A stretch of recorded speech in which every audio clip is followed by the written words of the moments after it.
In 1982, Parliament allowed Scottish local authorities the option to licence entertainments and exhibitions which were open to the public for money or money's worth. The local authority could not seek to licence events which were free. In 2010, the Scottish Parliament passed amending legislation allowing local authorities, if they so wished, to insist even on free events being licensed. Following a large campaign in Glasgow collecting over 11,000 signatures against Glasgow District Councils requiring free events to be licensed, a meeting of Glasgow Licensing Committee at the Borough Court Hall on 23rd February 2012 agreed the following clarification of the Council's existing resolution on public entertainment. A public entertainment licence shall not be required in respect of premises where entertainment is being provided on a non-commercial basis for a temporary period not exceeding 6 weeks. In Glasgow, gala days, fetes and outdoor events of a similar small-scale nature will continue to be exempt as at present. It seems that from 23rd February 2012, non-commercial exhibitions and events for less than 6 weeks will now no longer need a licence in Glasgow with immediate effect. And how would the new regime from the 1st of April affect you if it's not amended? Well, if it hadn't been amended, our concern is about what happens to those venues and events that don't have a liquor licence and therefore can't automatically put on entertainment. We think it could have had a really dramatic effect, particularly in cafes, youth clubs, community groups, events, potentially for outdoor events as well, where people wanted to put on live music.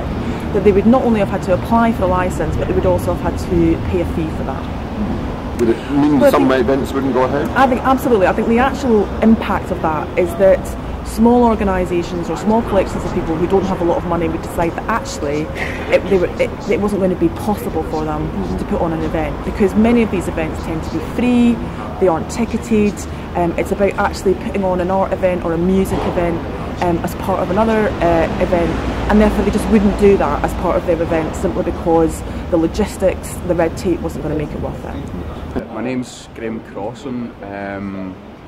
I'm in a band, I'm in a new band, and we're already experience economic exclusion. I mean, at the present moment it's already bad enough. You heard this morning the councillor saying that it was imposed by central government. Mm-hmm. My understanding is that central government empowers Glasgow and other towns to licence, but the central government doesn't make it compulsory. Are you aware of that at all? Yeah, there seems to be one hand doesn't know what the other's doing in some of the things that are being said. I think it's insane that a country which consistently produces art which is recognised around the world as being cutting edge and maverick and quality and has integrity and longevity. It's insane to try and clamp down on that when Scotland is meant to be showing off this year about our cultural heritage and going, aren't we fantastic? Yeah, there's deeper issues. This country can afford people to just make art for its own sake. This country can afford for people to go into higher education for its own sake. But again, it's just economic exclusion is a weapon, an ideological weapon. There seems to be a growing momentum behind the present campaign, organised by the music union and the other artists. Yeah, and there certainly are high-profile Scottish musicians and artists are speaking out, and it is the aim of the Scrap Arts Tax movement to get these people involved. You're talking about the grassroots scene, which needs to be strong, and it's the completely and utterly wrong place for economic exclusion to be.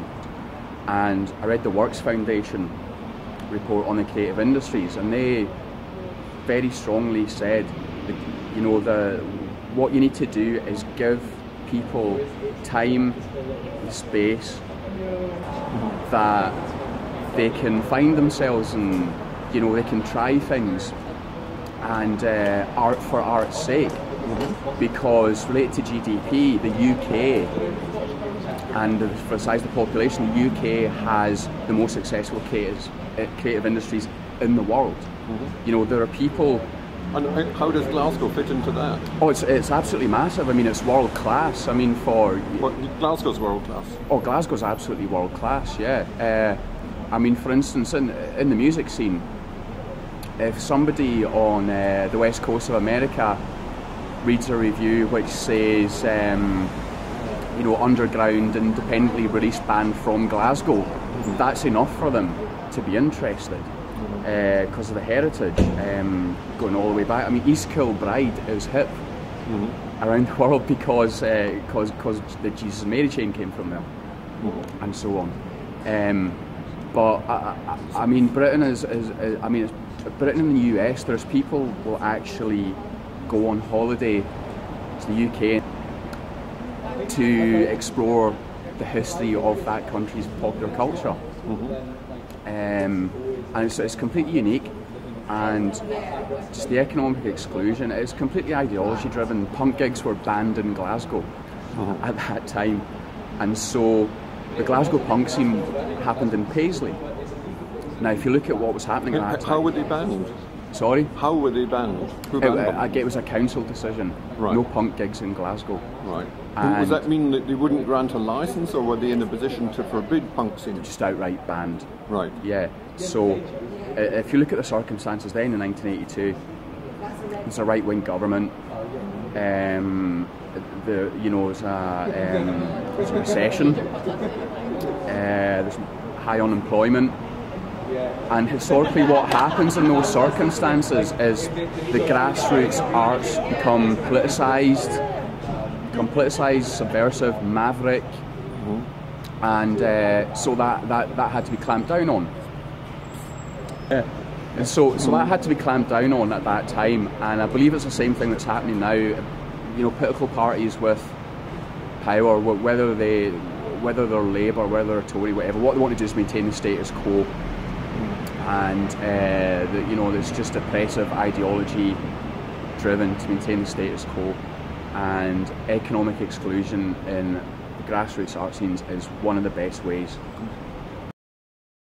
Further, the committee also agreed to carrying out a full review and consultation exercise over the next 6 months to seek views from relevant stakeholders, members of the public and other interested parties on the types of public entertainment and the types of premises that should be licensed, and also to consider any other events, exhibitions or entertainments that should be exempt.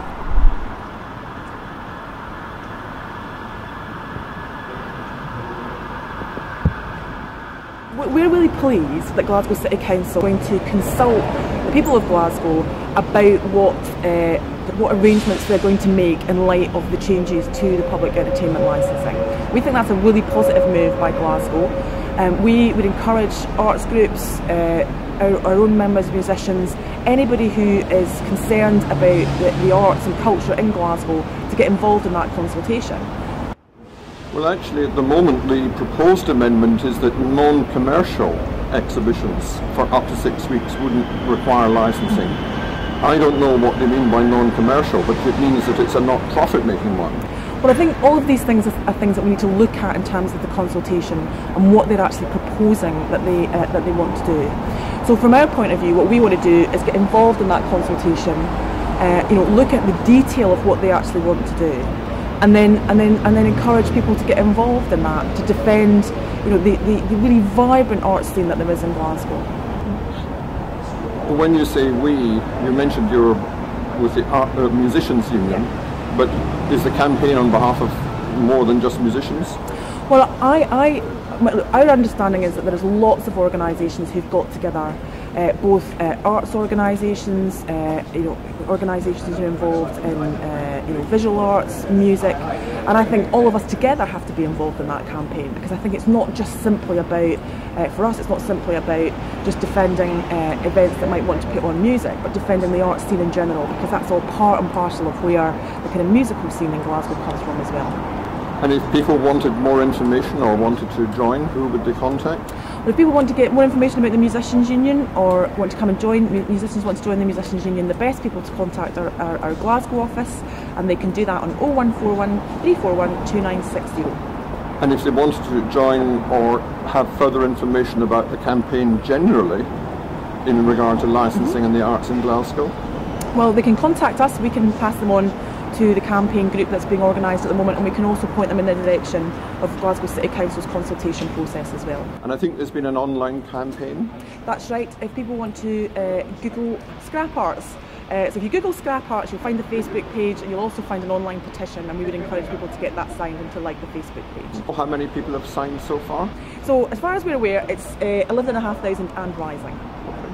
It was suggested, I think, that the average income of young artists anyway in Glasgow is between 5,000 and 10,000. Right. Would that surprise you? It's, you know, it's a question of what can I live without, and I really do have to think of every pound I spend.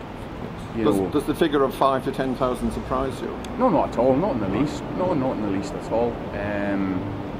No, I'd say that's pretty right. I mean, there's really high-profile bands in Glasgow who, you know, they have to work in bars. I mean, they'll be on the cover of Time Out, but they have to work in bars.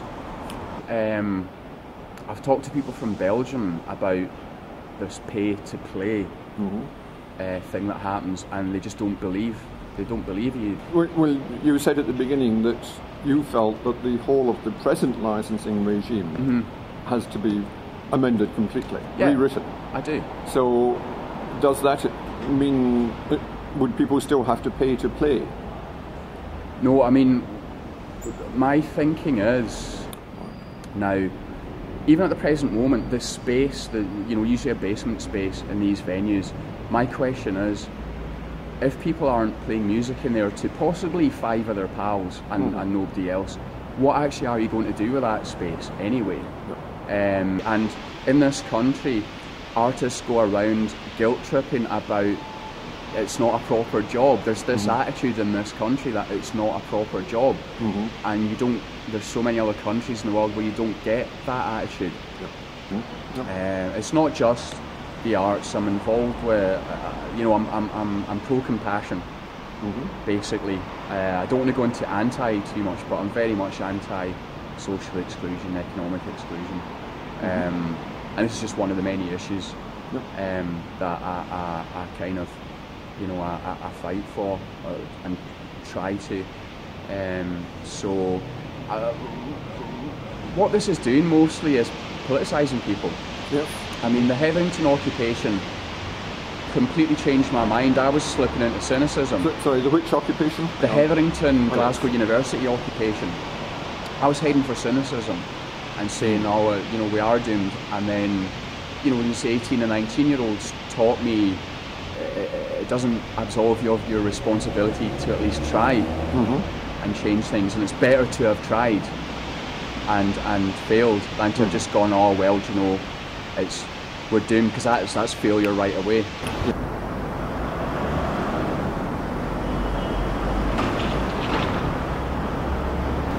It'll only help that there's masses of us who are completely willing to go through long legal struggles.